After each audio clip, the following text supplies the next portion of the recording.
was like, my God, how far is this moving? Complete silence. I was bombing. Put a condom on it. Like, I remember what he looked like. And I'm like, I'm going to wait till this motherfucker comes. You meet me on this. Look at the straight side. That's why I tatted. That's why that's tatted there. I'm like about to go. He goes, dude, before we go on, this is really going to help you. Listen, go on there. You do good, you do bad. They'll forget about you when I come on stage. Guys, I am excited. This is my first guest. I am super, super honored. We actually were already 5 minutes in and I completely fucked it up because I didn't hit record. But just to know that I'm very excited. And as you could tell, I'm very nervous. But I am with a man that I look up to. I know every single one of your lines when it comes to comedy. You have shared so much wisdom with me, and I am just super excited to be here. Thank you for inviting me into your home and being my first guest, Jo Koy. Thank you. Jo, first of all, thank you for inviting me here. Today, I asked you to be on the podcast, and you said, yeah, come over. We came here, we set up. It was amazing. We were 2 minutes in, and I go, hold on, I didn't hit record. So we have to redo it. But we were just talking right now, the very beginning, we're talking about how you became a stand-up comedian and how, like, when you were a kid, you realized at a very young age, around 6, 7, that you wanted to be a comedian because your aunt. Well, I didn't want to be a comedian. I just knew I was funny. So like, you know, there's kid funny and then there's just funny, right? Like when a kid walks into the room, it's, oh, he's being goofy. He's running into the wall or whatever, right? Like I see kids now at like 6 or 7 and I'm just like, okay, like that's not funny, but he's being a kid funny. You know what I mean? Yeah. But I didn't know what a comedian was. I just thought comedian was a word you describe someone that is funny. You know what I mean? And then when I moved to Washington, my next door neighbor, same thing. My neighbors, like that's another thing. Whenever because I was a military kid, so we would transfer schools a lot, and like you get depressed because you're losing your friends, and then you get nervous because you're about to meet new people. But like for some reason, I had this excitement. I always knew I was going to be the funny kid in the classroom. Never nervous. Never, because I knew the minute I sat down in a classroom, I will be the funniest person in that room. Like at the youngest age, I always knew that. Was it like were you good in school that you had to overcompromise? In school. I was horrible, but it was just like I knew, like I switched so many schools, but every time I was about to go to school, in my head, I'm like, I'm going to be the funniest guy here. I'm going to have a lot of friends because I'm very funny. Oh, that's awesome. Yeah, it was weird. So at what age were you where you were like, oh, this is a cool thing I could be in and make money out of? So my friend, he was my next door neighbor, William, and his brother, they always, right when I moved to Tacoma, they always said, oh man, you're so funny, man. You're like a comedian. And I was just, what is that? Like I've been hearing that. What is that? And like comedian, like Richard Pryor, like blah, blah, blah. And they start naming them. And they're like, have you ever listened to Richard Pryor? I didn't know what Richard Pryor was at that age. And they gave me their dad's audio tape. It was a tape cassette. And I remember just sitting in the room and listening to it like, oh my God, this is amazing. Like I had no idea what that was. Like, oh, this guy's on a stage with a microphone and telling jokes. Like this is, oh, okay, now I get it. Now I know what a comedian is. Your sister's friend recorded on a tape Delirious by Eddie Murphy. Did you ask for that or did she just give it to you? No, he brought it to the house and I kept it. He recorded on VHS. Wow. Yeah. So it was kind of like meant to be. You were like, you're just following this path. That was later. That was later on that year too. It was kind of like right around the same year when I got the audio cassette tape. Now I'm in love with stand-up. So now I'm asking everybody for tapes. Like my dad would give me a Carlin tape. And then, you know, now I'm just in love with stand-up. Oh, my friend, Alan Portugal, but my mom's best friend is Margie Portugal. And they were kind of like, they had money. So they had like a video rental card. Like you had to have money to have a video rental card. This is before Blockbuster, right? Yeah, I have no idea what you're talking about. Yeah. So like back then, it was like you had to have kind of money to have like a video rental thing. There was no Blockbuster yet. There were like these privately owned places and they had one. And I remember going right to the stand-up comedy section and just grabbing Richard and Robin and getting all those videotapes. And then my sister's friend brought over Eddie Murphy's Delirious, his HBO special, and it was over with. It was a wrap. And I think the reason why, because like now I watch Delirious or I'll watch Raw, and it's like it's not like a top 10. It is amazing. It's the most, like, to me, it was the most influential for everybody. You know what I mean? But like when you listen to the content, it's like, okay, yeah, it's not really brilliant. It's not Richard Pryor brilliant. But I think what people always forget is that Eddie was 20 years old. Yeah, that's pretty crazy. That's my son. You just met my son. He just walked downstairs. You saw him. Yeah, he was doing jiu-jitsu. Yeah, but he's a little kid, right? Yes. He just took a 25-minute shower, right? I'm just saying, I'm not trying to be funny. That is on stage, you know what I mean? Yeah. Shooting an HBO special for millions of dollars. How did he get there at the age of 20? You get what I'm saying? No, I know so exactly when you watch it, you're like, okay, it's not like brilliant Richard Pryor, but it's like, this kid's fucking brilliant. He's 20 and he knows what the fuck he's doing. He's commanding the stage. He walks back and forth, so much confidence. He looks like he's 45 years old just in the way he commands the stage. But I didn't know he was that young until you said that. Yeah, he was 19 when he did Saturday Night Live. Then he shot his first special at like 2021. That means he was running his routine at 20. So when you watch his specials talking about, Ralph Cramden or whatever, and Norton, and you see all these jokes, and you're just like, okay, yeah, it's whatever. But you got to remember, he was 20. You know what I mean? When he talks about his Aunt Bunny falling down the stage, you know what I mean? It's like, it's just, he's 20. He's a kid. You know what I mean? So it's brilliant. He's fucking brilliant. So I think that's why, like, a lot of comics my age, like, we gravitated towards him so much, because here I am, I'm a teenager, and I'm watching a teenager crush it, and I'm relating. You know what I'm saying? Yeah, absolutely. Whereas if I were to watch Carlin, it's a lot like, okay, I don't know what politics are, but this guy's brilliant.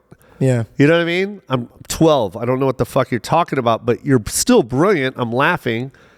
But am I really consuming it? No. You know what I mean? Yeah, but I absolutely. loved it. But like Eddie, I was consuming the mannerisms. I was consuming the way he commanded the stage, his confidence, his look. You know what I mean? He was good looking and confident and sell every bit. Like, it was. He was like the first rock star comedian. He was a rock star. Yeah. I mean, he had no shirt on. He was wearing leather. Yeah, no, for real. But like, it's crazy to even think that not only was he good. Yeah. He was an amazing performer. Hands down. He had a style to him that was like unmatched. Nobody was doing that. Yeah. And there was this certain level, and this is in any industry you're in, when you have this type of confidence going into it, you could even be bad and still kind of be good because you're confident. He walked around like he knew he was the greatest comedian to ever exist. Well, he is. So do you think... Oh, to this day. Okay. To this day. Have you ever watched him live? Like, of course, I watched Raw live. I was 15 when I saw Raw at the Seattle Coliseum, and it's just amazing. 2.5 hours of just sitting in the Coliseum and just watching this guy kill it. All leather again, all leather. I remember he had racing gloves on with a diamond ring on. It was just like, I was just in awe with this guy. Like, who the fuck is this guy? You know what I mean? Who took you to the show? This is before the internet, so I had to call on the Ticketmaster was small. It wasn't even a big company. So it was Ticketmaster still, and then you had to phone it in, and you had to use your credit. You had to have a credit card, right? Wow. So you call the number in, and then here's the funny part: the operator has to determine whether or not that's the person's oh, this person, yeah, that voice matches that credit card, so this sounds legit. You know what I mean? And then and you sound old enough to purchase something like this. So, like, that's literally how they did shit back in the 80s. You know what I mean? 84, it was up to the operator to determine, oh, okay, this sounds legal. All right, we'll take your credit card information. But I used my mom's voice, so I got it. You know what I mean? Like, no, you didn't. Yeah, I swear to God. That's fucking true story. 2 tickets to Eddie Murphy, please. No, you didn't. Yeah, I did. Yeah, I did. That's hilarious. Yeah, I got the 2 tickets, and then who'd you go with?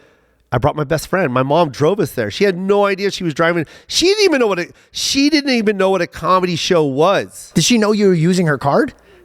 I think I eventually told her. I don't know how. I think she thought I was buying tickets to a movie, an Eddie Murphy movie. Yeah. You know what I mean? And then she just dropped you off, and she's like, "Oh, and shit!" And then she's driving me to Seattle from Tacoma, which is 45 minutes. And she's just like, "Oh my God, how far is this movie? Like, why didn't you just get tickets across the fucking street?"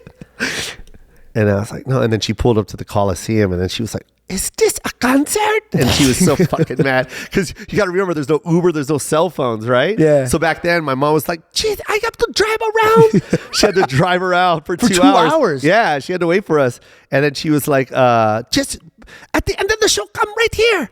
You meet me on this. Look at the street signs." And I had to look at it. She goes, "You meet me here, shit." And she fucking drove off. Yeah. Your mom is a big part of your stand-up bits, and you had a lot of influence from her. Is there anybody from your family that because I want to get into that. Going after your dreams is tough, and there's a lot of people that fortunately they either have people that support him or they don't, and there's a lot of people that don't get that support from their famly. And that's especially my generation. Really? Of course. I think you're Assyrian. No, I'm talking about your generation. Like you're sitting because you're younger than me.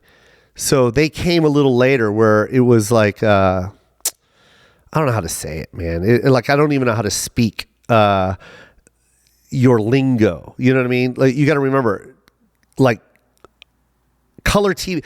Here's an example. Cable TV was for the rich when I was a kid. Damn. Now it's like cable TV is how am I going to turn my TV on? Yeah.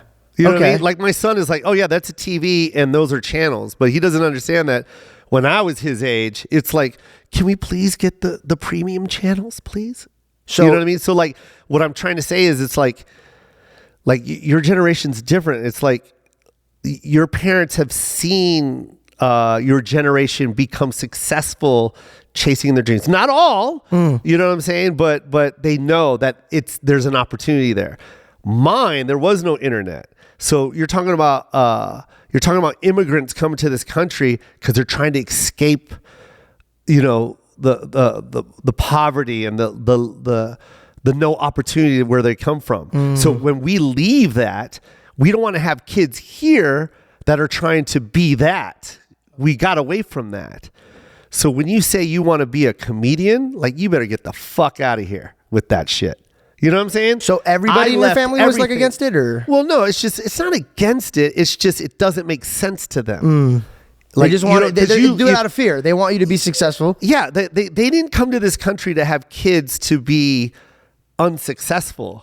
To them, you go to college, you get a 9-to-5 job with benefits, and you retire successful. And then you continue the generation. You know, you have your kids and they're going to be fine. And I did my job as a as an immigrant that came to this country. I'm successful because my kids didn't live the life I had when I was a kid. You see what I'm saying? Absolutely, yeah. So it's like when you tell someone like my mom that I want to go be a comedian, she's like, go fuck yourself. Go fuck, like really think about it. What age were you when you told her? Imagine my mom, like to her like hearing that. Like, you don't know what broke is. And I didn't leave broke so you can be broke. Like, that's not how this goes. Like, you are going to be successful.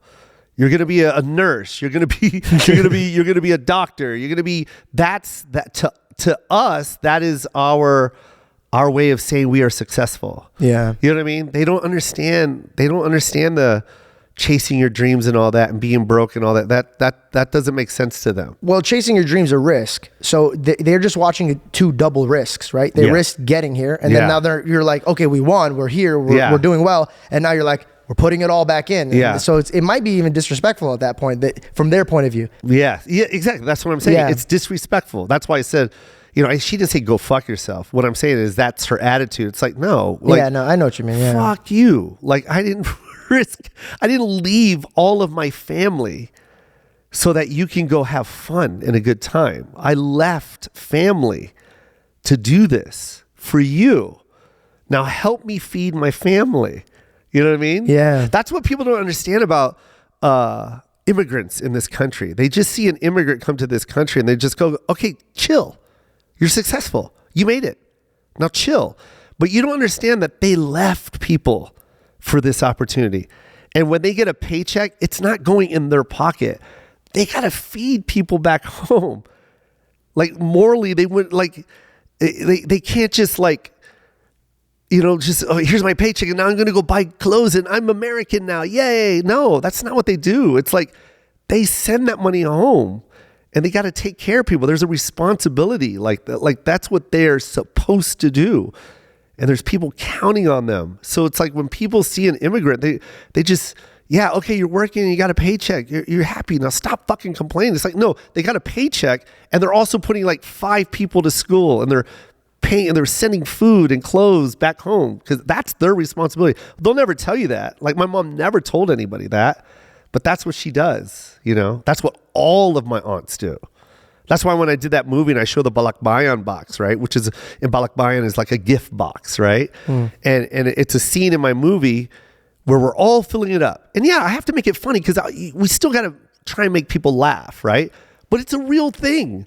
That is a real thing that we would do during the holidays. My mom would get this big giant box and we would just fill it up with candy, underwear, perfume, hair dryers, whatever we can send that won't get flagged by immigration. You know what I mean? What would get flagged? Well, it's just like, I don't know, like I don't know how to say it, but like you don't want to send like stuff where they're like, oh, are they trying to start a business or whatever? You know what I mean? Yeah. These are gifts. These are gifts. And this is our way of like, we're not trying to, you get what I'm saying. No, I totally get what you're saying. These are gifts and it's a gift box and it's a Black buy-in box. And as a kid, like we were broke. Like we were just like, I remember sitting there and it's a joke I talk about on stage, right? And we're just sitting there, right? We're broke. We're broke. Like my mom and dad are divorced. My mom has no money and I'm seeing shit go into this box and I'm jealous of, you know what I mean? Like chocolate, like Nestle's Crunch.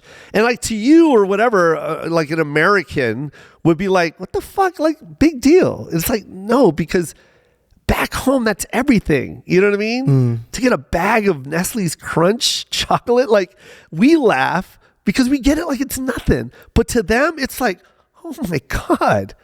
You know what I mean? This is something. But then on top of that, we're broke. And I don't even have the Nestle's Crunch bar. But that says a lot about your mom, bro. Yeah, that's what I'm saying. There's a lot of families that live in this country that go through that. And it's an emotional fucking roller coaster. Because as a kid, I felt neglected. And it's not until I got older that I understood like, I was being a little selfish kid. Well, you were young. Exactly. But like it was cool to like, I'm happy I got to go through that. And I love, showing my son that side. You know what I mean? Like when we went to the Philippines, he saw that side and he understands now. But like as a kid, man, I used to go crazy. Like I would just get so jealous of the stuff that would go in that Balakbayan box, man.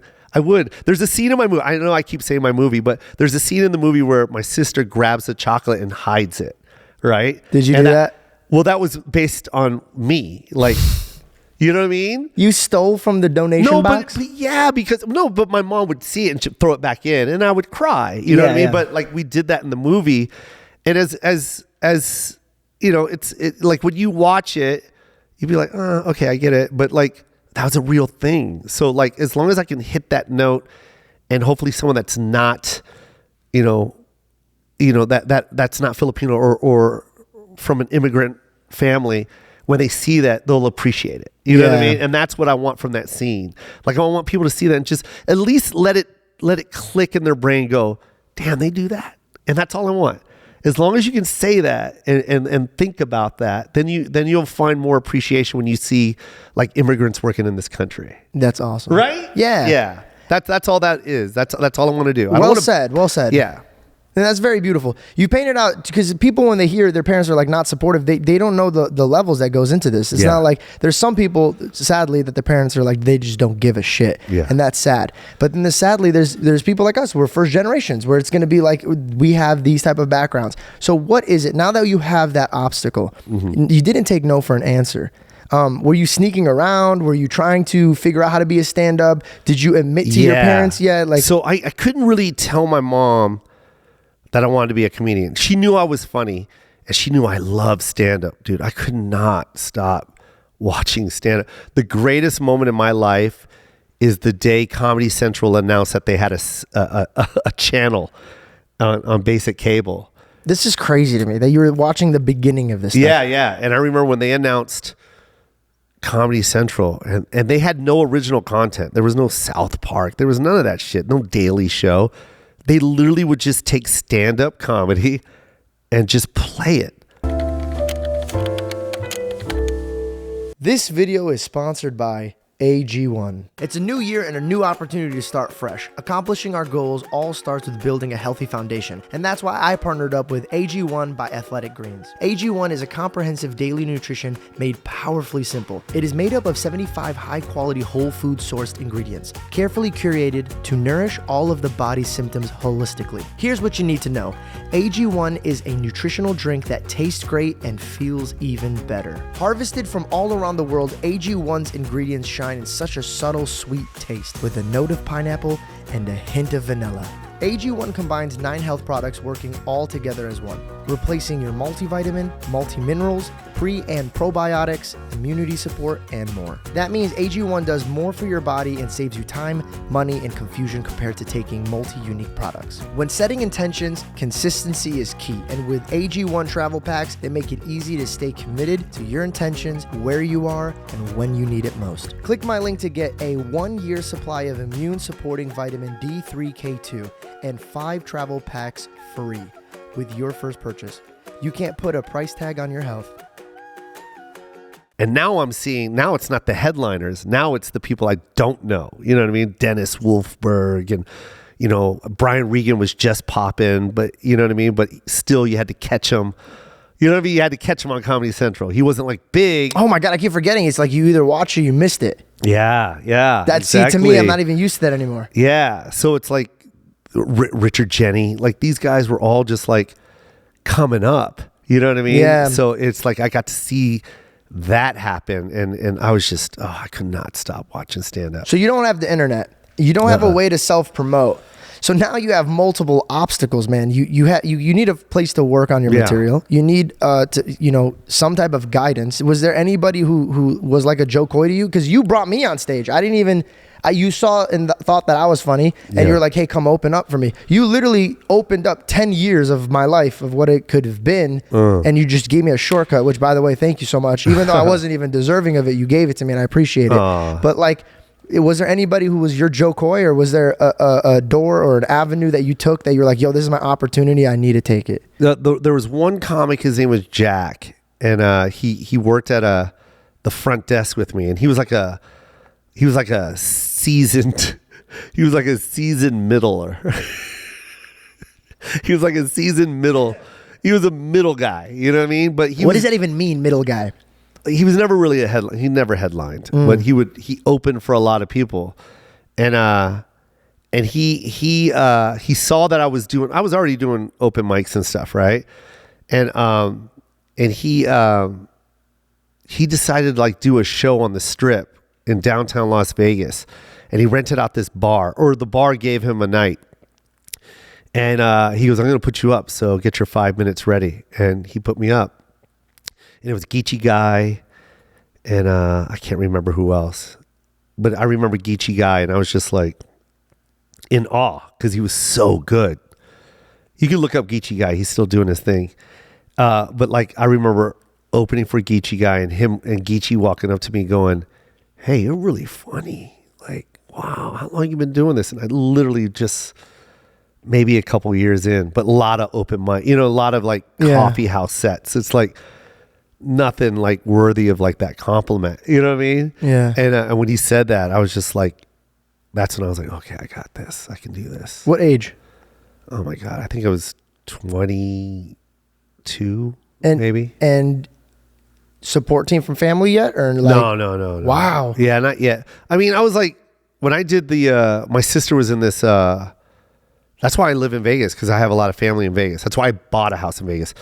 And so my sister was in this competition called Star Mania, where she was singing, and it was kind of your whole family's talented, by the way. They're very, very talented. Thank you. So she was singing. She was an amazing singer, and it was called Star Mania, and it was basically like Star Search. And what the whole promoter's idea was, I can put together this talent show and I'll bring it to all these venues, like bars, right? And sell the bar this idea, like, hey, we'll do it on an off night here, like on a Thursday. We'll get a bunch of talent to compete, and we will tell them that it's mandatory that they bring their audience. So it's a bringer room. So they'd be packed out, and that's how the bar would make money, selling drinks, and then, they would provide the show and blah, blah. So so I went and saw my sister perform, And there was a comedian that went up before her. And then she just looked at me and she goes, oh my God, you're so much better than him. But she had no idea I wanted to be a comedian. But she was just like, God, you're so much better than him. Like, you're funnier than him. And that's what she said to me. And then that's when I think I got up to go to the bathroom. I got the flyer with the phone number. And then I went home that night. And then like the next day I called the number, got the promoter's name or whatever. And I put my name in and they put me in that show. She had no one knew I was in this competition.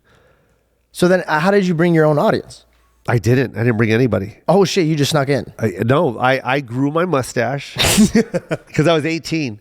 So I had like baby hair on my upper lip and I just let it grow for like, cause I think it was like 2 weeks was my spot.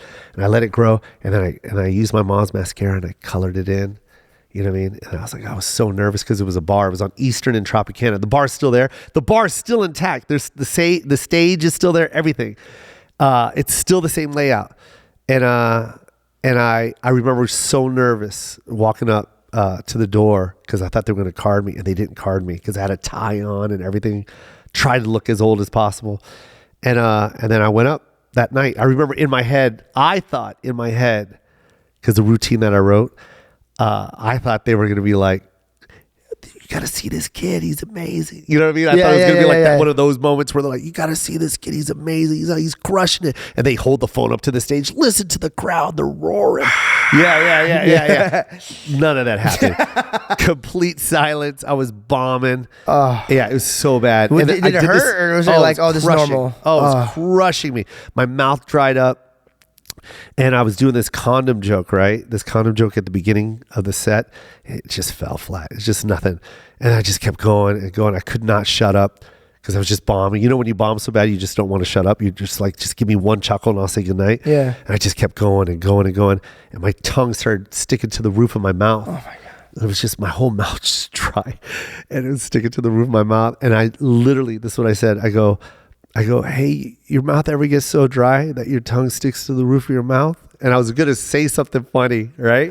And I thought I was setting myself up for something crazy good. And then the lady at the bar, some old white lady that was probably drunk, she goes, put a condom on it. And the fucking house erupts. So the girl at the bar crushes. She closed my show with my joke that bombed and crushed it. She called back my shitty punchline and crushed. And I said goodnight to this bitch. And I sat down. Everyone was dying laughing. They thought it was the funniest shit. Put a condom on it. And fucking drinking. And I sat down next to the guy that went up before me, and the guy that went up before me was a Lionel Richie impersonator, and he sounded just like Lionel Richie. By the way, this lineup is amazing. I want to go to one of the shows. Sick. Do they still do this? I hope so, because I'll go do it. I'll come and watch. I'll do the same set too. I'll be the girl at the bar. Put a condom on it. I'll sell shirts that say "Put a condom on it," and then the line. This is the true story.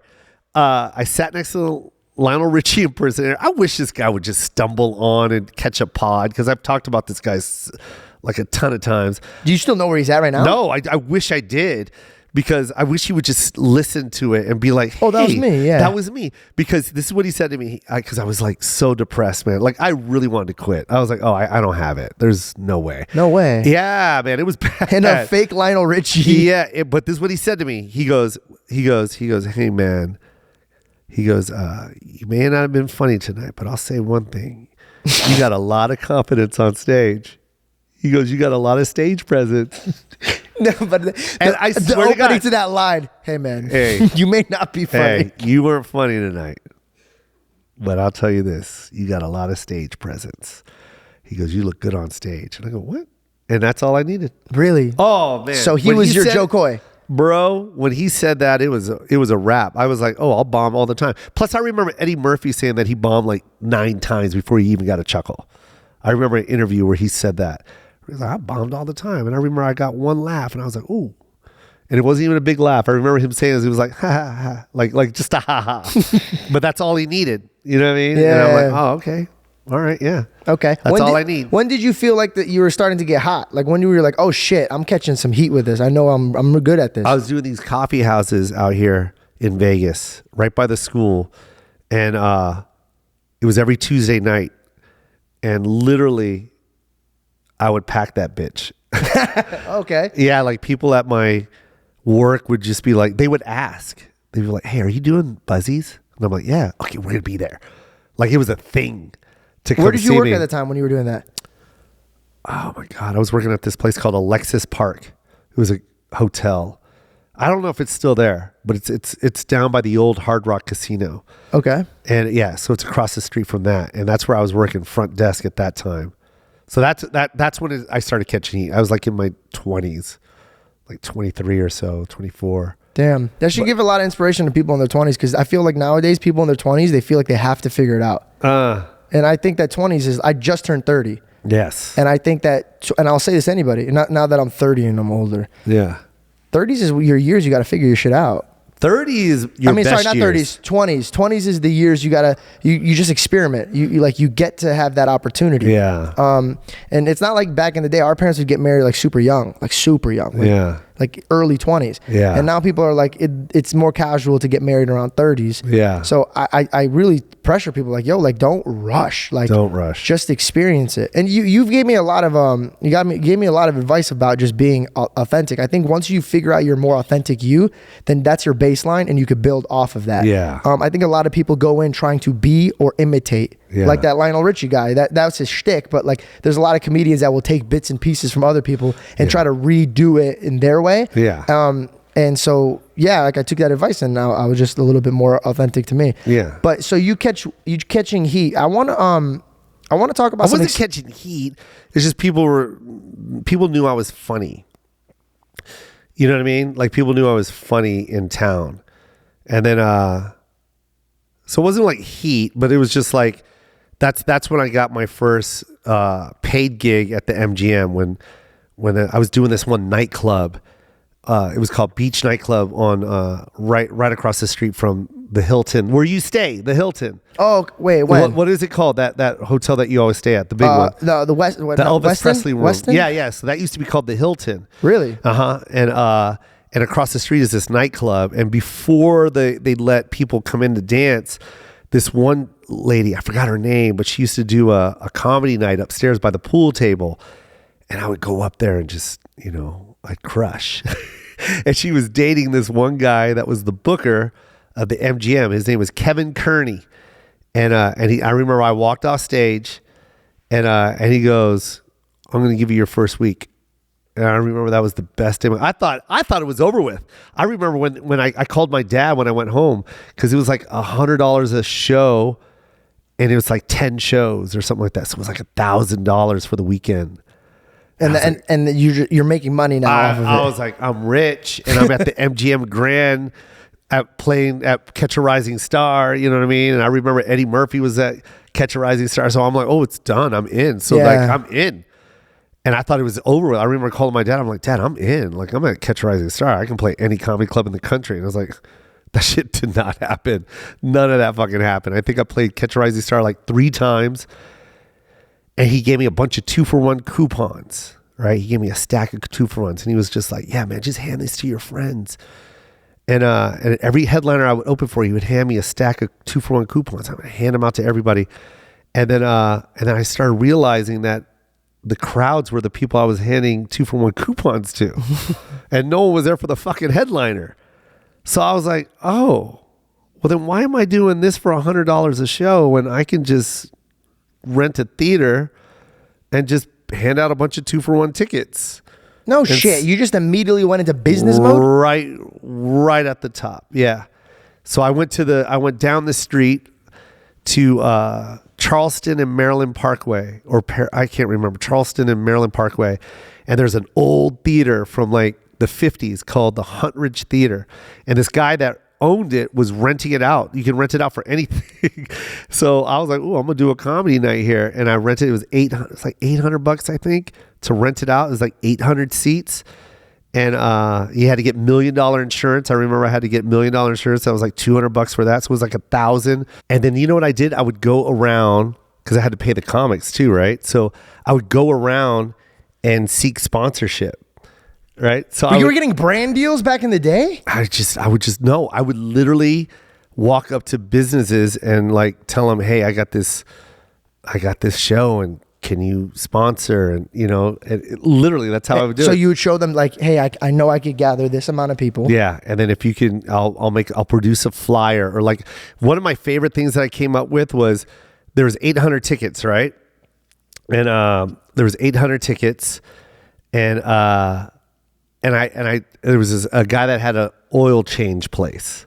He owned an oil change place. His name was Paulo Gata, and I walked into his place and I was just like, hey, I got a comedy show. It's at the Huntridge Theater, which is just right down the street from your place. And I go, I'm going to make 800 tickets at Kinko's, right? Yeah. And I told him, I'm going to sell this place out. And I would like to put your business on the back of each ticket and make it a coupon. And I'll tell everyone on stage to hold the ticket and use that. So if you ever need an oil change, keep this coupon and bring it to blah, blah, blah. And he goes, okay. Swear to God. No way. I swear to God. And I remember he pulled out this checkbook, like business. I remember seeing this and just like my mouth dropped. Because he pulled out these checks from underneath his cash register and wrote a check. Because I charged him $1 a ticket for the coupon. You got $800? And he gave me $800. And that paid for all the comics. And that, I think all I had to pay for were the rooms, and that was cheap. And I got to keep the door. Oh, so you went from like, yo, why am I giving 2-for-1s? And now I'm racking. And then I got so many cool stories, bro. So I was a huge fan of like Showtime at the Apollo, right? Like, and by the way, there was no black content on TV. You know what I mean? It was like the Huxtables and then some other shows. You know what I mean? Like if you wanted to see a black comedian, you had to wait for a Def Comedy Jam to even become something. You know what I mean? Like that wasn't, I can't even remember what year that came out, but the minute that hit the airwaves, people were just in awe because now we're just seeing all of these black comics that no one knew about. You know what I mean? All we knew was like Chris Rock, Eddie Murphy, just whoever the top tier black comics were. And it wasn't that many. You know what I mean? It was like Whoopi Goldberg. It was like not that many. Now with Def Jam, you saw JB Smooth, you saw Chris Tucker, Steve Harvey, all these guys that no one knew about is now they're getting their flowers. You know what I mean? Bernie Mac. You know what I mean? These guys did not exist. They were nowhere in media. You didn't know anything about them. There was no internet. You got to remember that. There's no fucking internet. No, that's why I find it very wild. And also, I feel like our generation is fucking lazy because watching you, like hearing you go through all this shit, and these motherfuckers don't even want to hit upload. Yeah, it's at their fingertips. You said 800 people, bro. In my mind, and truly anybody with their phone could reach 800 people immediately. And you're going to these type of situations where you're printing out at Kinko's. That's genius, bro. I had to make flyers too. So I had to go to like the mall and stick these flyers inside windshields and get kicked off of the mall. Like security would kick you off. You know what I mean? Like get the fuck off because you're putting on the cars. All the cars. Yeah. And there was tricks like, right? So you put 4 flyers to a page. That way, if you print 1,000 pages, you got 4,000 flyers. And you had to cut them yourself. You know what I mean? Yeah. So it's like people don't know that hustle, but that's why to this day I still make flyers. You see me? No, I know. You see me? Like I'm on it. I'm playing arenas, but I still make 14,000 flyers. I will still hand those flyers out. I love it. Nothing better than tangible merch. Something tangible. People still love that. Like, the internet is a blessing, but people still love to grab something, just a piece of you. They like to take a piece of you home. You know what I mean? Yeah, and it's a memory. It could be a first date. It could be your first show. And the internet, you don't want a screenshot. That. No, you don't want a screenshot. They want a paper ticket. This video is sponsored by Manscaped. It's time to tame your mane with Manscaped Pro Beard Kit. First of all, it's all gonna start with a beard hedger. This juggernaut fixes all faces and it has 20 hair cutting lengths on one guard. That's right, that means face grooming doesn't need to be that hard. Plus, it's waterproof, so you could take it in the shower and avoid your girlfriend being like, look at all this hair you put it, it's in my makeup now. How did you get it over here? The titanium coated T-blade is tough on hair, but it's smooth on the face. And another thing that they added to this kit that I really love is the beard shampoo and conditioner, because a lot of men men like me, I'm not even gonna lie, I'll eat sushi or a burger and then all of a sudden I'm like, hey, do you guys smell that? No one smells it. It's on your beard, not anyone else's. So just wash your beard with the shampoo and conditioner. It's gonna leave you moist instead of dry, and it's gonna reduce ingrown hairs, and it's gonna replace natural oils and promote beard health. And for the men that are itching their beards because it's brittle and dry, well, guess what? It comes with a beard oil. And to help style your beard, they threw in a beard balm. This is gonna help moisturize and tame that sexy jaw that you have that has some nice hair on it. The Pro Beard Kit also comes with 3 free gifts: beard brush, comb, and scissors to ensure that the beard is ready to impress. All right, boys, if you want to look, act, and smell like a real man, get 20% off and free shipping. Use my code JANKO20 at manscaped.com. That's 20% off and free shipping at manscaped.com. Use my code JANKO20. All right, now back to the show. You know, they want a paper ticket. They want a paper flyer. They want the flyer signed. That's why when people rush the stage, I sign shit. But anyway, like I was, so there was like, I was watching Showtime at the Apollo and Def Comedy Jam and all this stuff, right? And of course, you know how now you can watch rap on anything now, right? Rap is the most famous genre. Like if you know what I mean? Like it's like, but back then it was like to watch a rap video was it was Will Smith. That was it. You know what I mean? It was Run DMC Will. Like I'm not even trying to be funny. You know what I mean? And it's like to catch a video, you had to catch it on a specific show. Yo MTV Raps at 11 o'clock at night for 30 minutes. Here's some black rappers. You know what I mean? And we'll get back to White Rock in a second, but here's some black people. You know what I mean? Like for real. That's what it was. You know, BET's Comic View. You know, you had to, you know, or BET, Black Entertainment Television. Like you had to, like, that's where you can go to watch, like, you know, black entertainment. What I'm trying to say is I was influenced so heavily by it. Like I loved it. Like I didn't see anyone that was like me, but I identified with their stories. Like, you know, black comics like to tell you about my mom does this, and you know she yells at me this way, and we're so broke, or blah blah blah. Like, you know, those type of things I'm relating to. That's me. You know what I mean? That I wasn't getting from like a George Carlin or a Richard Jenny. I was getting it from that. So I was identifying with them. I was relating to their stories. You know what I'm saying? So I was just influenced by it so much. Like I just loved black entertainment, whether it be hip hop or whether it be b-boying, or if it's... Were you listening to Boys to Men back then? Boys to Men, heavy. But that's so crazy you said that. Wanye just called me. That's what I wanted to talk about. That's kind of crazy. Like, did it feel like... what you're feeling like is how I felt like when I used to watch you, and like I would finish off your sentences, and then now we're doing shows together. To me, it's still surreal. Like we're sitting, I'm seeing you, but I still remember the me that was like, oh, that's never gonna happen. That's like, you're not gonna sit there. When you first met him and you used to rock with his music and relate, how did that shit kick off? It's crazy. He just literally FaceTimed me. Like it's right there. It says Wanye Morris on my phone. It's just like he's my best friend now. It's like, what?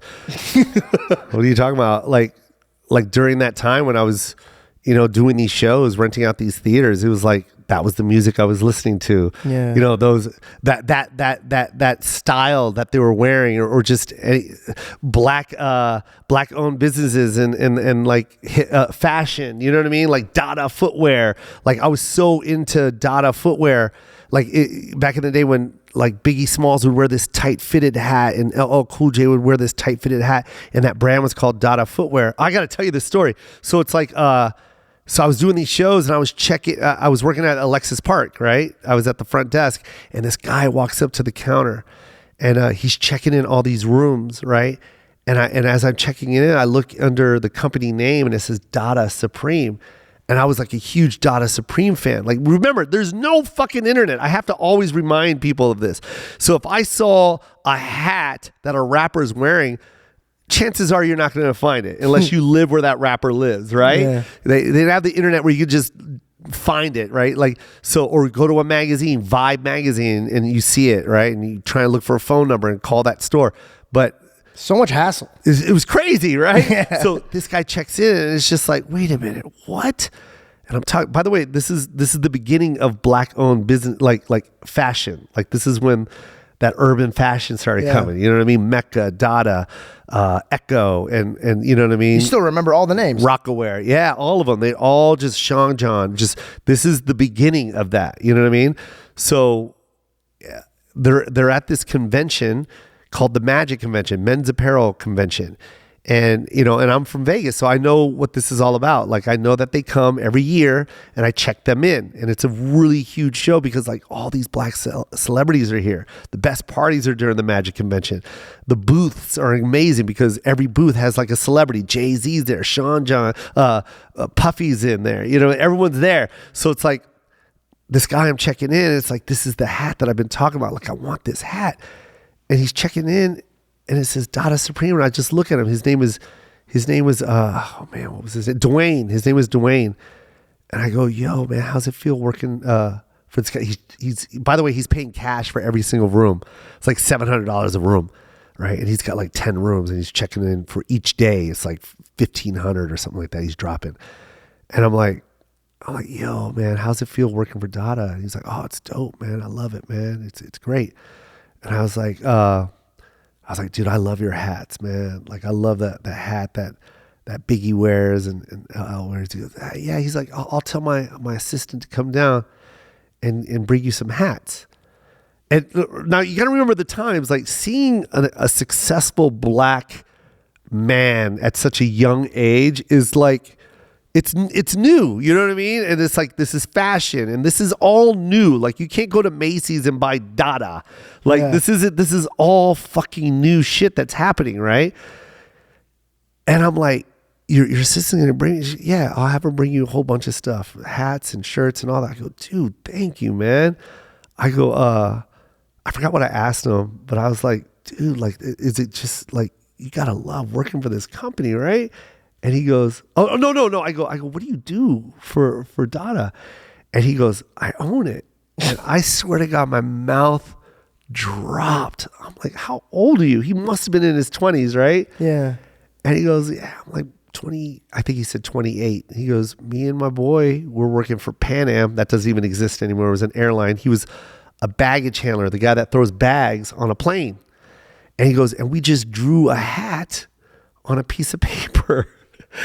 And we described how we wanted the hat to fit and how to look. And then we saved up our money. And I think he said that they flew to China on Pan Am for free, right? Because they get to work, they work for Pan Am, right? So they flew to China, had the hat designed, right? Yeah. Made about like 800 of them or whatever, right? I'm making up the number, but just 800 of them. Yeah. Then they came to the Magic Convention, couldn't afford a booth because the booths are expensive. Like, for a weekend, for a small booth, 20 grand, easy, right? Oh my God, so back then? Yeah, it was huge back then. So he goes, we made 800 hats. We took our business cards and pinned them to the lid of the hat and handed them to buyers, right? And he goes, we went back to New York and we had over 1,000 phone calls for orders. And that was it. I go, are you serious? He goes, that was it. Was this before or after you figured out about the flyer stuff? I was already doing flyers. Oh my God. Yeah, so yeah. you just met somebody who's on the same wavelength as you. Well, he was a genius. Because now he's already got Biggie Smalls wearing it, LL Cool J wearing it. Like, now he's a legit business and you know, he's making a big push in fashion at that point. And I told him about my comedy show, and he goes, oh, we want to do comedy shows. So let us know. I'll give you my marketing guy's number. And he gave me Carlos's number. By the way, I'm still friends with Carlos to this day. He's still one of my best friends. And he gave me Carlos's number, and he goes, call him. And I go, bet, right? I think I'm like 25 at this point, or 26. And I go home and I call this guy. He keeps sending me the voicemail. And I was like, fuck. And then finally I was like, fuck it. I'll just do these shows, and I'll go to these stores. I'll just buy some Dada, and I'll wear it on stage, take pictures, and I'll send it to him, right? So I bought some Dada gear, wore it on stage, and then I was like, you know what? I'll just wait till the next convention, and I'll wait by the booth, and I'll bring them these pictures. Right? This is crazy, right? Because my boys, Donnie and Remind, they were B-boys, and they were in this crew called Style Elements, right? And they were hired by Tribal Streetwear, which is like, I don't know if you remember Fred Durst and Limp Bizkit, but they used to wear these hats that had a star with a T in the middle of it, and that was called Tribal Streetwear.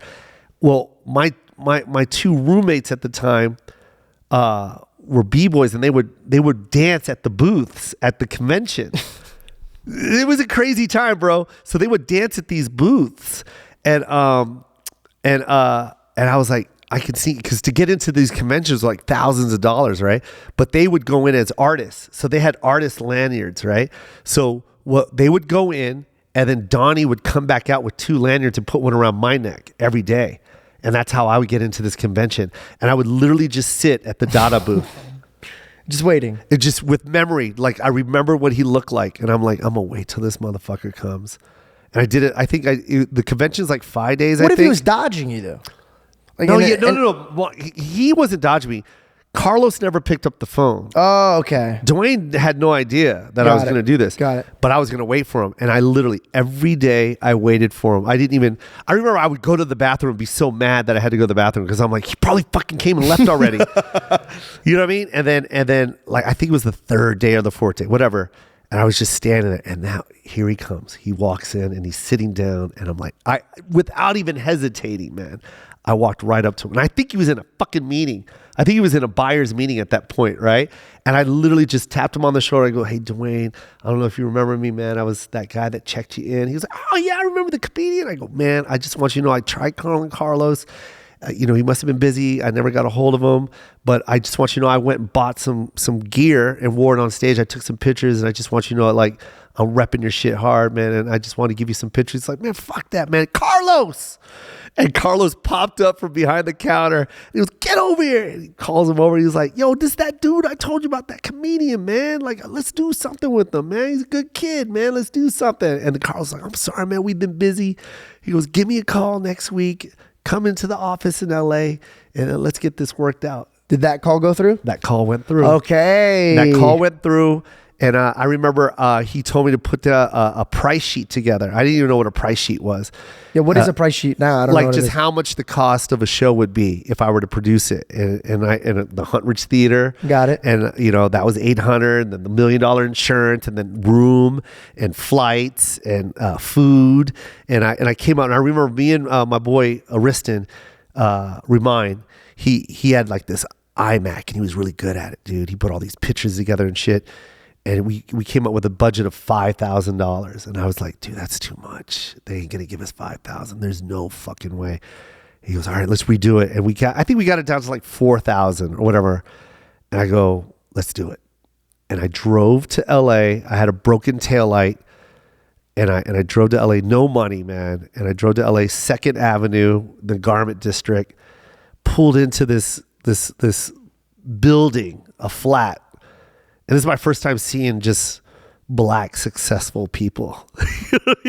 It was just jaw dropping, just Cadillac, Mercedes, Rolls, you know what I mean? Like all these things I've seen in a video during my lifetime. I've never seen this in person.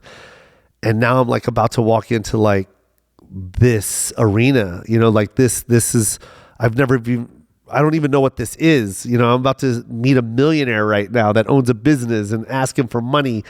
And I remember sitting down, Carlos sat me down. He goes, all right, Lance is the other owner of Dada, and he owns the footwear division. And he's a big comedian. He loves comedians, and he's the one that wants to do a comedy show. So he'll be right down. And I remember just sitting there, and he came downstairs. He looked like a Greek god, man. He had like this big black afro, just big fucking afro. He had these light blue sunglasses on. He was like 6'2", all light blue. All his company, just Dada, that his shoes said Dada, his jeans said Dada, and he's the owner. Just imagine that as a kid in your 20s, and you're just like, huh? Like, and he's the same age as you, by the way.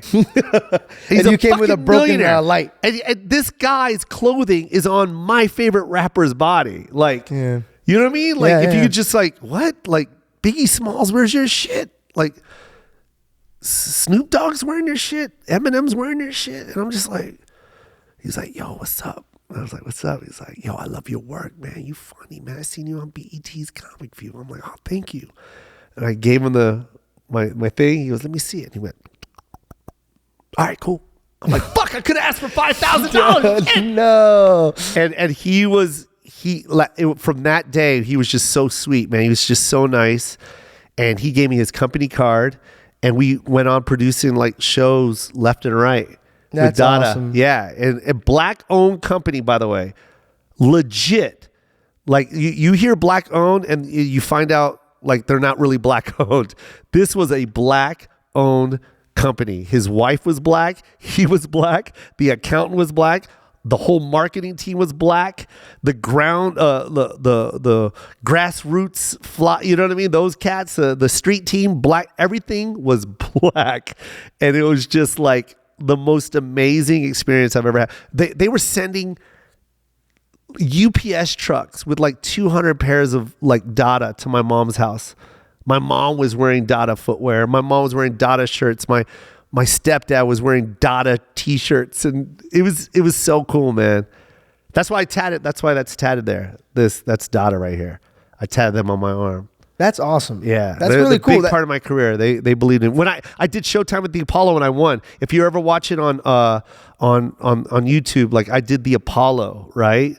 This is back in the day, like way back when they would boo you right when you walk out. Like if you didn't touch the stump when you walk out, they boo you. Like, and the comic that went up before me got booed, and then I had to go, and they looked at me and they were like, "You ready?" And I was like, "No." And I walked out, and you see me wearing a hat, and it says Dada Supreme. That's why it was Dada. They paid for me to go out there.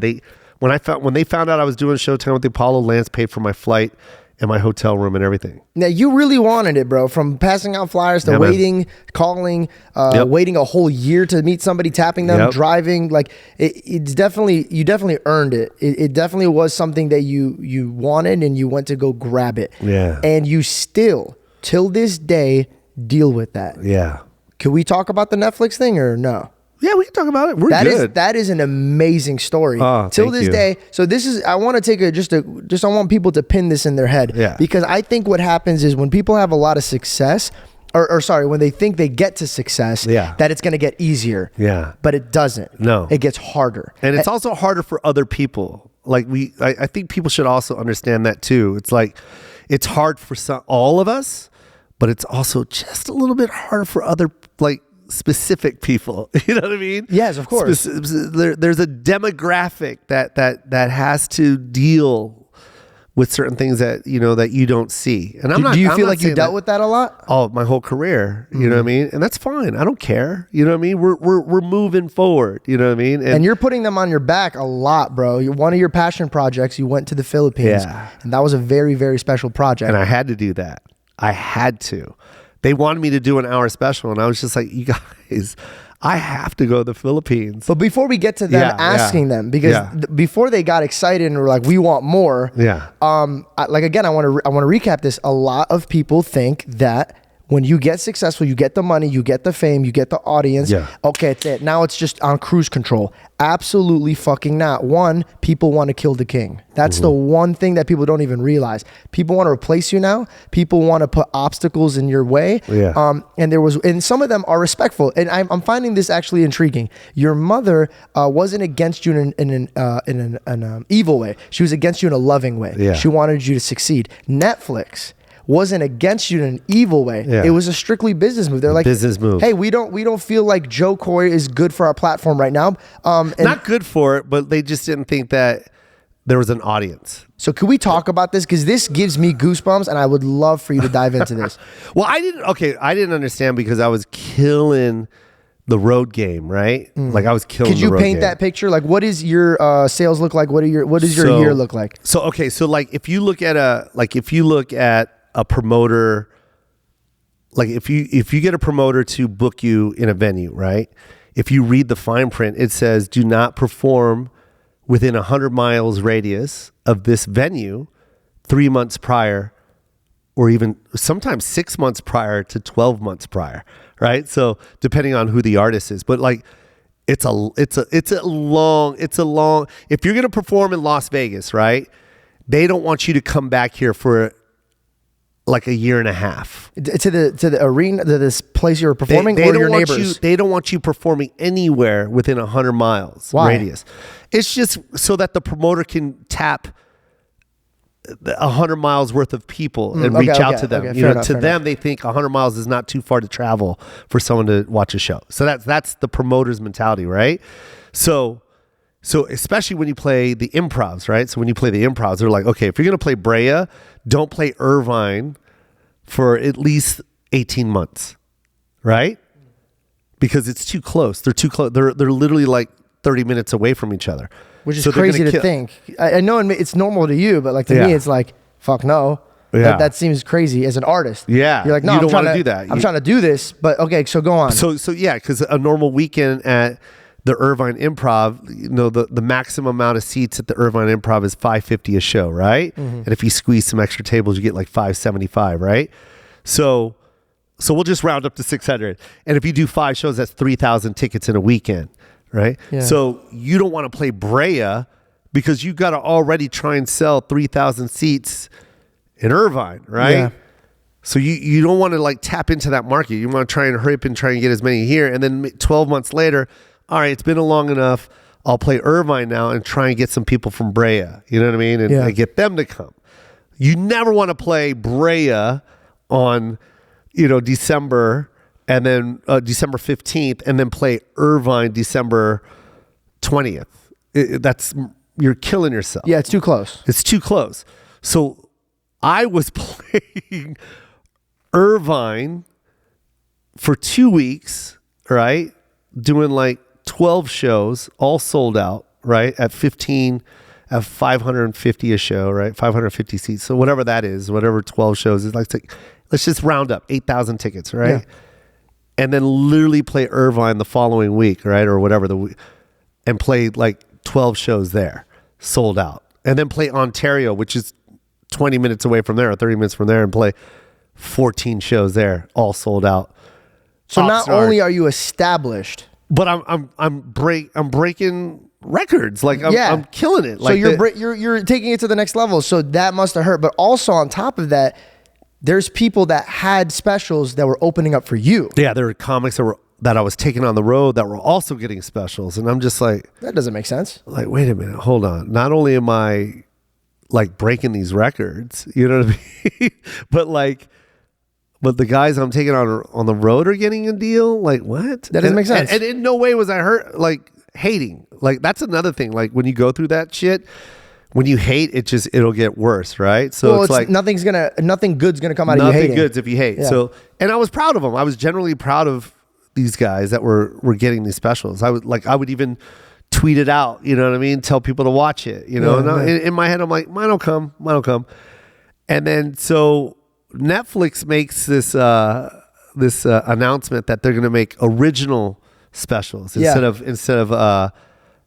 licensing, because what they were doing before that was licensing specials. They were getting your special, bringing it on. Yeah, they will get someone's and license it for a couple of years and play it on their platform. But this in 2015, late 2015, I know this whole thing like the back of my hand. Late 2015, they make this huge announcement that they're going to make original specials, and they're going to start filming them in 2016, and they'll air 2017, right? So I'm like, ooh, I got to get on this. And this is when they started going after everybody, right? They were making all these big deals. Dave, like all the big names were going to be in this slot.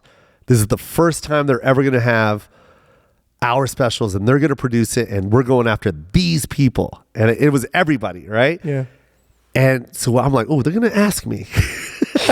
They're gonna ask me, right? Like, so you're just waiting. I was killing it. Like, I'm literally killing it. Like.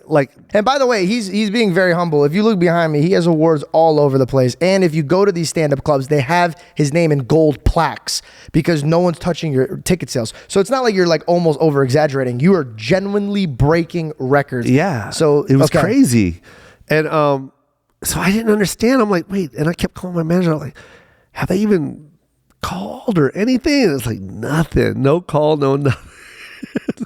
and then they kept saying they were going to come see me, and then they would like right at the last second cancel, and I'm like, what?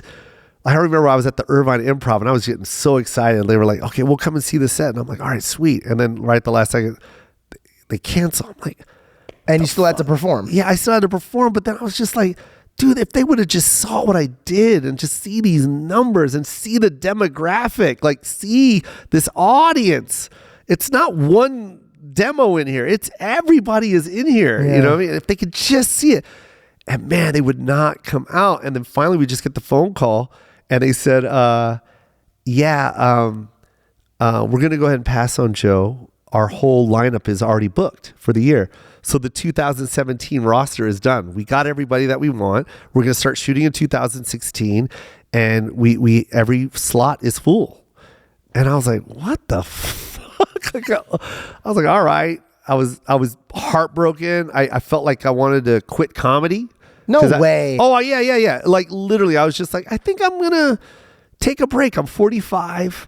I've been doing it since I was 18 and still I can't get that break. I was always like right there. I was right there on the edge of the cliff. You know what I mean? It was about to, like, my career's about to jump. It's going to take off. Can I ask you a question? Yeah. You're killing it in the sales, so the financing is blossoming. Yeah. Was it just, did it feel like because they didn't want to even have a conversation, you're like, there's always just going to be a roof on me? Yeah. I was like, oh, there's something other. So then like soul crushing. Yeah, it's soul crushing. And it's like, okay, so you don't want to see what I do and you don't care to hear it. I don't exist. So then fuck it. Why am I doing this? Right. I'll continue doing stand-up, but I'm not going to pursue this shit anymore. Right.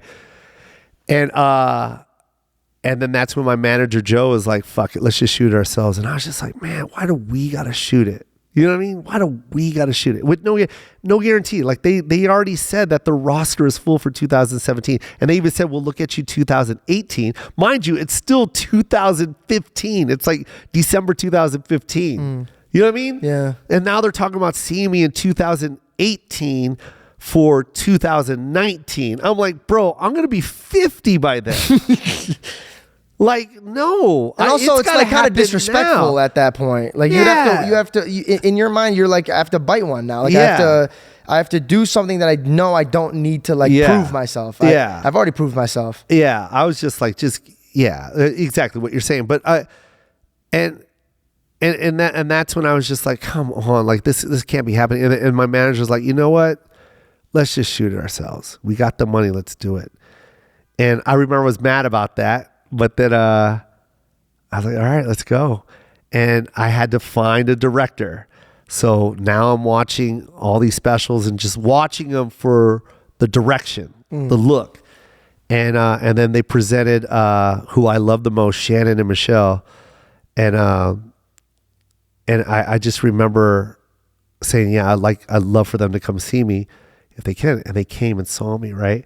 In DC. I sold out this theater in DC and they flew out from New York to see me in DC. And when I got off stage, both of them just looked at me like, please let us shoot this. Oh, that's They're awesome. like, please let us shoot this, please. And then Michelle said to me, she goes, I'm going to be honest with you. When they said that Joko was looking for a director and a producer, we were like, really? Why? Like, that's what they said. Yeah. Like, and she goes, and I feel so bad that we said that because we would have never known. We were just going off of what other people were saying, and we're so happy we came to see it. That's big. And she goes, and we came to see you, and we're like, oh, yes, this needs to be shot. And they took a huge pay cut for me too. So I'm always going to be forever loyal to Michelle and Shannon. And they're the greatest directors, by the way, and producers. Is this live from Seattle? This is live from Seattle. By the way, one of my favorite stand-ups of yours, period. Oh, it was thank you. Brilliant. And it was shot, now I know from who, but it was shot beautifully. Yeah. So they decided to do it. Well, they asked to do it. And I was like, yes, please. And that was like February 2016. We shoot it like April. You know what I mean? We shoot it April of 2016. We go to Seattle. I rent out the Moore Theater. I shoot in Seattle because I'm from Tacoma. So I was like, I'll do it there. We sold 2 shows out and at the Moore. And I remember I had my director's hat on, man. I was like, well, we got to show the second balcony. So we need to move that stage back. And we got to put this camera down here, down low. I was doing all kinds of shit, man. Yeah. Like I didn't even know I had this in me. And I was calling all these little shots and they were letting me be very, involved. Right. And then we shot it, and then we cut it up, and we were done cutting it up in, like, by the time we were done cutting it up, it was like September, right? And then after that, that's when we shopped it around. And I remember Comedy Central already offered me something, but I never wanted to be on Comedy Central again. I was like, no, like, I don't want to. My first two specials died there. They didn't even promote it, so why would I give you a third? So I turned it down, right? And Netflix turned me down after I turned down my special at Comedy Central. And now I shoot this special, and I'm like, okay, let's bring it to Comedy Central. We'll get an offer. Because I remember when I cut this special, when I cut Live from Seattle, I remember in the editing booth, I was like, oh, this is a fucking special. I was like, this is fucking good. And I'm like, they're going to want this. Oh, I didn't even tell you what they said. I was about to say, dude, how did you miss the biggest part of this story? This is the worst part of the story is when we get all the cameras in at Live from Seattle. We got all the cameras in, and we're ready to go. And we get a phone call from Netflix. Right before you shoot. Right before we shoot, Netflix calls us. Someone from Netflix calls my manager and goes, hey, we just heard that Joe Coy is shooting his special. And we just want you to know that we really don't want it. Can I take a second, bro?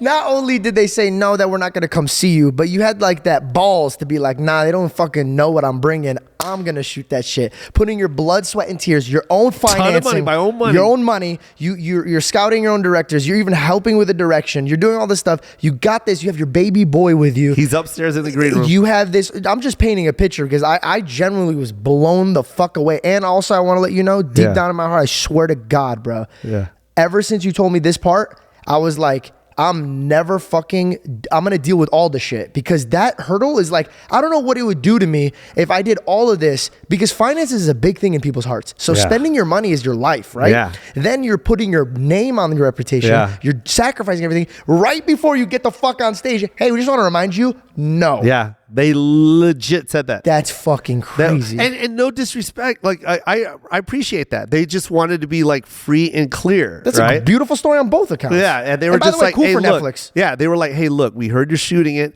We really don't want it. So like, we don't want you to think that maybe we said there might be an off chance if you shoot it yourself that we want it. We clearly cannot buy the special from you. There's no room on our roster, and we're passing. And I remember when my manager told me that, and my agent, I cried.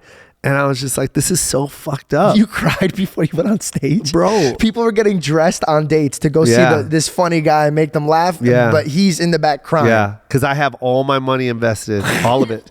I'm laughing now. It's not a laughing matter, but I have all my money. Those cameras are not fucking cheap, bro. Did you record behind the scenes of this shit? Yeah, we got some, not really, because it was a tight budget, but I mean, it was a lot of money. And I remember my son was in the room, and I'm just like, I'm 45, and I'm like, this is bullshit. Like, this is not fair. You know, this is not fair.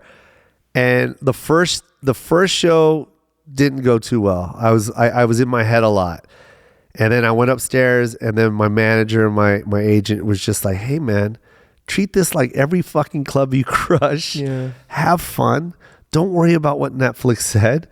Just kill it, and we're going to sell it. And if we don't sell it to Netflix, we will sell it to somebody. So don't worry about it. And I literally, when I walked out there, that's the attitude I had. And I was improvising a lot. There's so many like stuff I said in the beginning that was all ad-lib that I never did before. Like when I said elevate the feet, like I always remember that joke because I made it up on the spot. And I remember when I did it and I said elevate the feet, lip, and the crowd started dying. And that's when I was like, ooh, I got you guys. I got this one. It's a wrap. I got this one.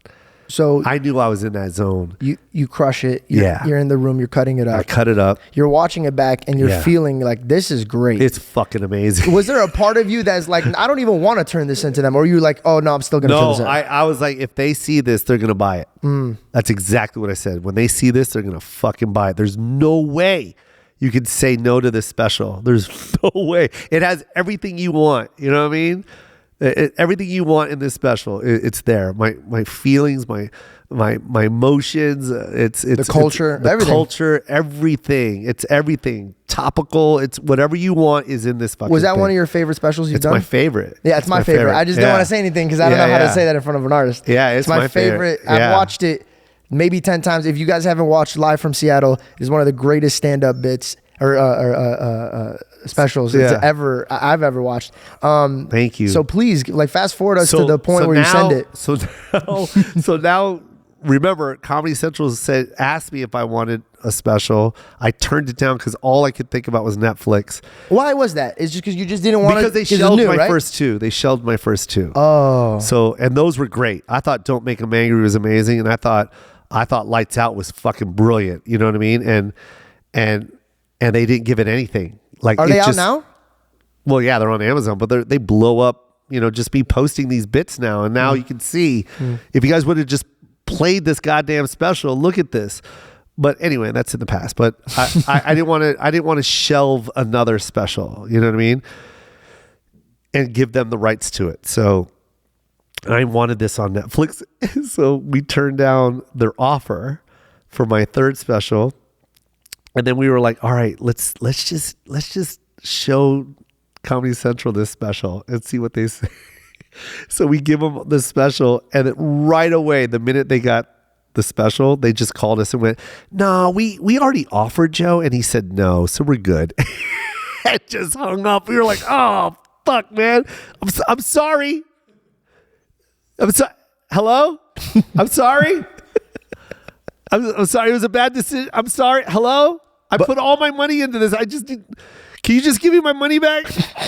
Whatever I spent. You can shelve it. You can shelve it. Just give me my money. Shelve it again. Just give me my money back, please. I'm broke. Hello? I love the echo too. Hello? Anyone? So they turned it down, and we were just like, shit. And I remember my heart started pounding, and I was like, don't shop it around. Just submit it. Just give it to Netflix. I told my agent, he's like, no, I'm going to shop it around. I was like, no, please, Matt, please. I don't even want to go anywhere else. I don't even care what they offer or even if they offer, you know what I mean? Like, just hurry up and give it to Netflix, please. Because if they see this, they're going to want it. Believe me, they're going to want it. Well, they knew they were going to want it too. And we submitted it, and literally no more than 30 minutes, they were like, don't shop it anywhere. We want to put in an offer. And I'm like, motherfucker. Did you cry? Be honest. Hell yeah, I cried. I know exactly where I cried. Where were you when you got the call? I was about to go. It was Thanksgiving. It was the day before Thanksgiving, and we were in Santa Monica about to eat with some friends. And I got the phone call at like 10 o'clock at night or 9 o'clock, whatever. It was dinner time. And I get the phone call, and they go, Netflix is putting in an offer. Congratulations. I was like, oh. I started crying. That was a year of my life of just being stressed out. A year and like 3 months of just like, fooled out. You know what I mean? Just like, why? I remember while we were like shopping or looking at the budgets for cameras and venues and just seeing how much the logo behind me was like $12,000. And I was just like, God, dude. Like, I remember saying that, like, fuck, 12,000? Like, fuck, man. Like, okay, I guess. Like, you know what I mean? Oh, do you want a shiny floor or just keep the old floor that's there? How much for the shiny floor? It's like 4,000. Fuck, man. All right. We should get a handheld. But it was worth it. We should get a handheld camera. How much? I mean, you get a camera. It's like, to rent it, it's like $5,000, $15,000. Some live with the operator. Okay. So much fucking money. So much fucking money, dude. But thank God. Yeah. Thank God I did that. And everyone should do that. Invest in yourself. Yeah. If you really believe in yourself, invest in yourself. If you don't believe in yourself, and by the way, you know what I hate the most, George? When someone cries to me about how they're not making it yet. And it's so fucked up, but I literally look at them and go, can you get away from me?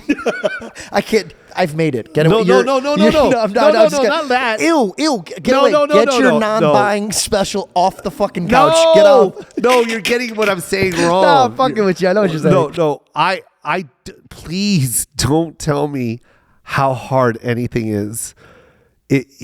Don't. That's why I told you. It Yeah. shaped the way I look at shit. Bro, For real. don't cry. Please go to anyone else. Go to someone else that thinks like you. But please don't DM me.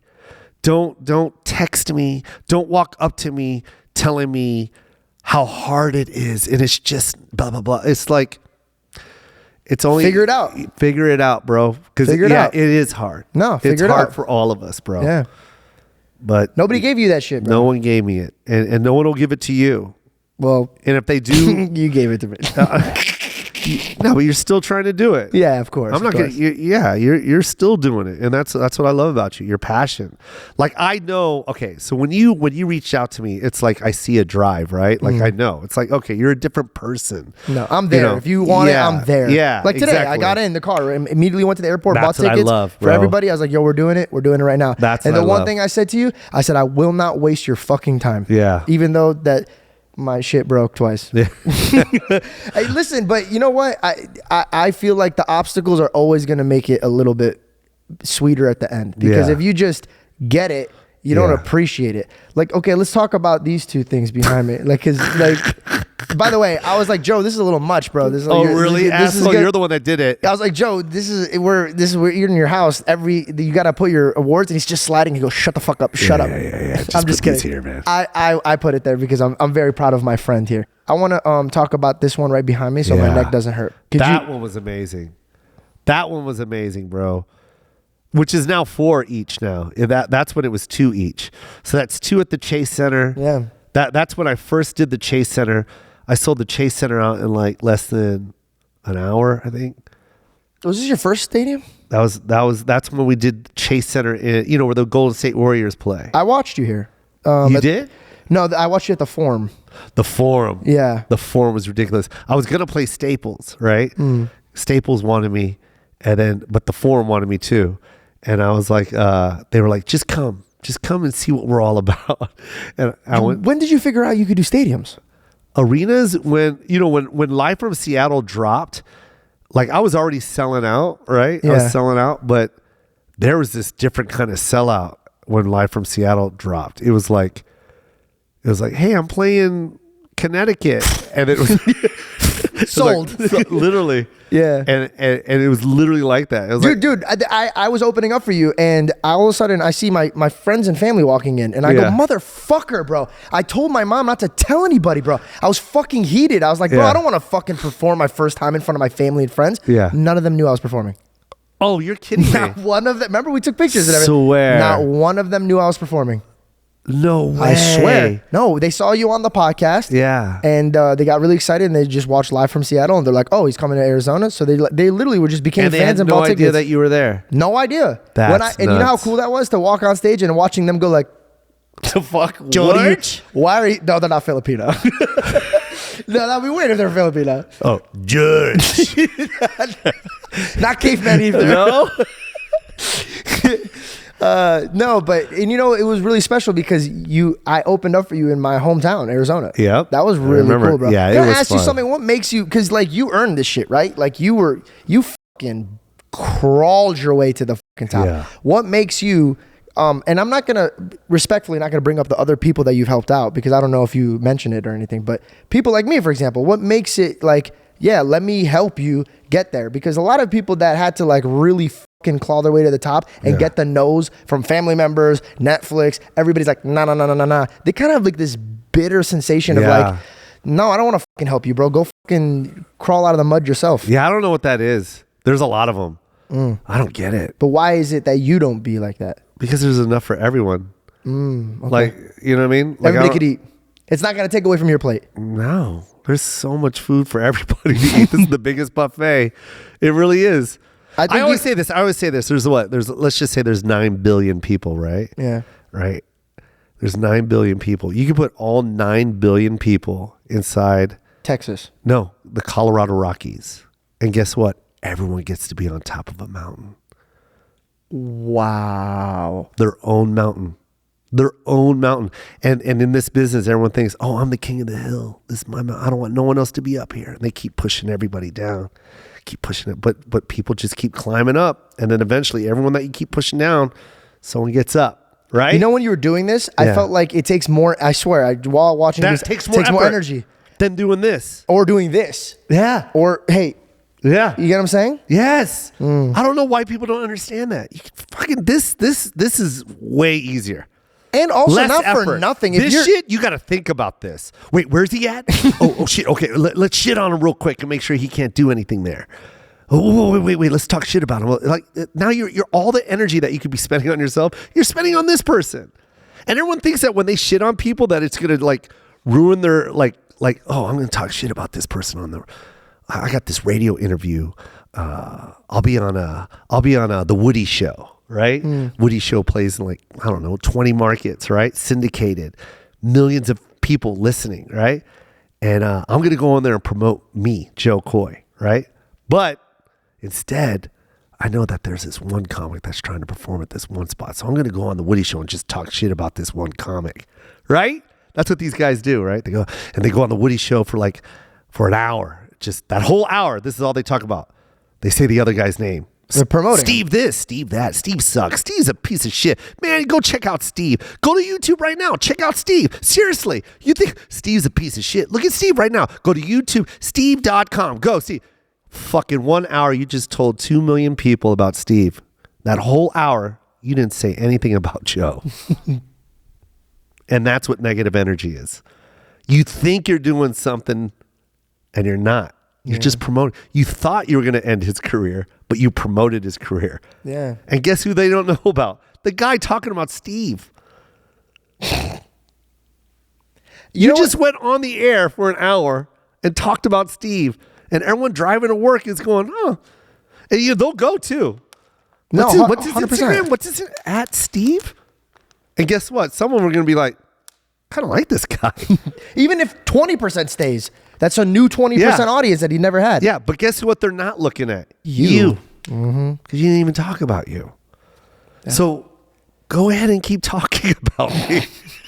You don't have to mention any names, but was there any people that like were in the game? Because bro, the one thing that they don't know about, like I didn't even fucking know about, stand-up's pretty fucking cutthroat. Yeah. It's a dog-eat-dog world. Yeah. These motherfuckers ain't funny behind stage. Nothing's funny back there, bro. And to be honest, like, I thank God every day for my positioning because I came in blessed. I came in from the backside of it. Yeah. A lot of people from stand-up, they're trying to become somewhat recognizable or successful. Yeah. I came from being recognized and successful. Now I'm like trying to practice the art. And that's why every time I was there, I always tell the comedians like, hey, like, thank you for letting me share your stage. Like, just letting them know I'm not sitting here acting like I earned this shit. Yeah. Just because I'm successful in this lane doesn't mean I earn it here. Yeah. But my God, they were quick to let me know real quick. Fucking quick. Comedians are all over. It's a wide range. Like I did not know how. It's like a music genre. There's different genres, but some people come from like a broken background where they're like hurt and they're using their hurt comedy. And when you're watching their comedy, it's like ah ha ha ha. But then when you go backstage, they're like won't talk to you. They'll cut your time out. Did you get this shit growing up? On the come up, no. Oh, people just fucked with you. Yeah, I mean, it was crazy. Like I came up. We were all coming up at the same time, you know what I mean? Yeah. And the guy I'm talking about, this guy, that guy, I don't want to say his name because, like I said, I don't want to. You can say it, I'll beep it. No. Do I know him or no? Yeah, everybody does. But it's just like, there's no reason to talk about that. You know what I mean? It's like he spent his energy trying to put a lot of comics down. And what ended up happening is, like I said, everyone gets a mountain, bro. You know what I mean? We all get one. We eventually get our own. We're not trying to go. Everyone thinks like, oh, we're only going after one mountaintop. It's like, no, man. We all get our own fucking mountaintop. We all get it. I like that that analogy you used. Yeah. I like that a lot. Yeah, man. It's everybody gets their own mountain. Everyone gets one, bro. There's not enough mountaintops in this world. There's not. There's not enough people. There's too many mountaintops. That's what I'm trying to say. It's like everyone thinks there's just a few. oh my God, I'm here. So now I got to stay up here. So I ain't helping nobody. And it's like, all right, well, now look where you're at. It's like, what was that for? I don't give a fuck. I will promote anybody that I think is funny. If you're funny, I like you. If you're not funny, I'm not going to promote you. I'm not going to talk about you too on the radio. I'm not going to promote you at all. But if you're fucking funny, I'm telling the fucking world. You know what I mean? Yeah. That has nothing to do with my audience. You think my audience is going to be like, wait, you said who's funny? Bye, Joe. And they just leave? What the fuck are you talking about, bro? Nah. So you're at the top of the mountain and you're watering the gardens for everybody else to have their own fruit, right? Yes. Which, you know, and you could join me at the same mountaintop. Yeah. When I was at Madison Square Garden, I had 4 guys. I never put people on the stage with me. Ever. You know that. I gotta either like you or I only want one guy with me. Yeah. I only want one guy because I only want that 15 minutes to just keep, just breaking the ice, introducing you to comedy. Yeah. You know what I mean? I know you're all here for comedy, but it still needs that little buffer. It just needs it. Everyone needs an opening act, and I get it. No, you don't need 15 opening acts. No. No one's that's there. why No one's there to see comic 3. Yeah, by the way, that's why I was blown away, because when I got there, I thought like, oh, there's going to be a ton of people here. Nah. And you just sat there and you were giving me notes, and you know what? You were like teasing me in such an older brother way. There was this one line that always sticks in my head. I'm about to go up, and you're like, listen, bro. At the end of the day, and this is, by the way, they just called my name. They're throwing on the music. I'm like about to go. He goes, dude, before we go on, this is really going to help you. Listen, go on there. You do good. You do bad, they'll forget about you when I come on stage. And I just started fucking dying. I was like, honestly, that's helped me a lot. And I went on and I did pretty good for my first time, man. And that's when I knew. I was like, shit, dude, I really. And by the way, if I had to give up everything, I did that to every comic that opens for me. I know. I could tell that you there is no jealousy in your heart, bro. You really want us to do well, bro. I tell every comic in front of me, please get a standing O. Get it. Get all of them to stand, please. And I'm going to get them to stand again.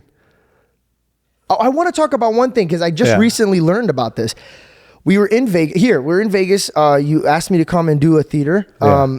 And I was super excited and super nervous. By the way, nobody fucking told me that a club sound is different from like when people laugh versus a theater. It just sounds like it was empty, and I thought like I was terrible. I thought I was fucking bombing.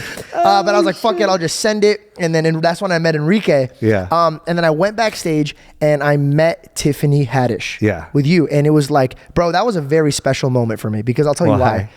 You two are very, very successful in your own lanes. Yeah. But from a outside looking in, you guys are like the performers. You know what I mean? Like I don't see you being normal human beings. And you just crushed this show. She came on. Then you guys did this thing together. It was giving me goosebumps. Then you guys started I learned about this sitting in your seats watching you. Yeah. Bro, you guys had a crazy story growing up. Yeah. How come do you not talk about this, or am I just... we do. We've done it. We said... There's not that many people that go from both being broke as fuck. Yeah. She was watching your baby while she was upstairs watching your kids, changing his diaper while you're practicing jokes downstairs. And now you guys are both in movies, huge specials. You guys are selling out dude, this is fucking crazy. Isn't that crazy? How does that feel to watch your friend street hot dogs after a performance? Is it because you couldn't afford other... No, we couldn't afford shit. I was working at Nordstrom Rack at that time. I had like 3 jobs when I was at the Laugh Factory. And still handing out flyers. Every show I'd hand out flyers. Every comic... Like if you see like some comics from back in the day and ask them about Joe Coy, they'll say that every single one will say the same thing. The flyers. Handing out flyers. Yeah, I get that. I always go like, you guys know Joe Coy? By the way, that's my always open. Again, know Joe Coy? Yeah, he's my friend. And they're like, oh, I feel like if they know that you know me, they won't fuck with me. Yeah. And everyone would say that. Yeah, flowers.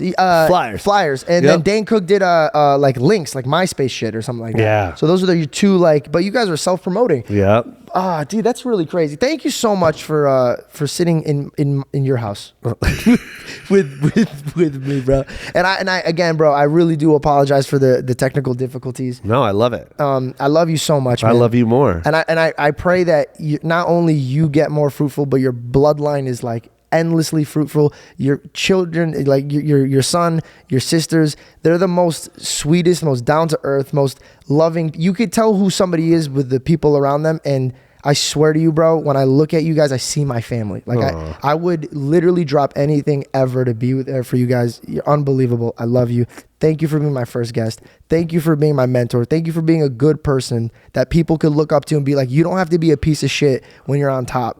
So thank you in so many levels. Oh, I love you, George. I love you, bro. You're such a great I'm going to give guy. you a hug right now. No, And this long couch is going to be very awkward. Yeah. We'll meet in the middle. Thank you so much, bro. I love you. You're the best. That was fun. That was really fun. Did we record any of that? We didn't, did we? We didn't. No? Bro. I'm just kidding. Fuck us. I want to. This is all film, right? Yeah, this all. But you know what?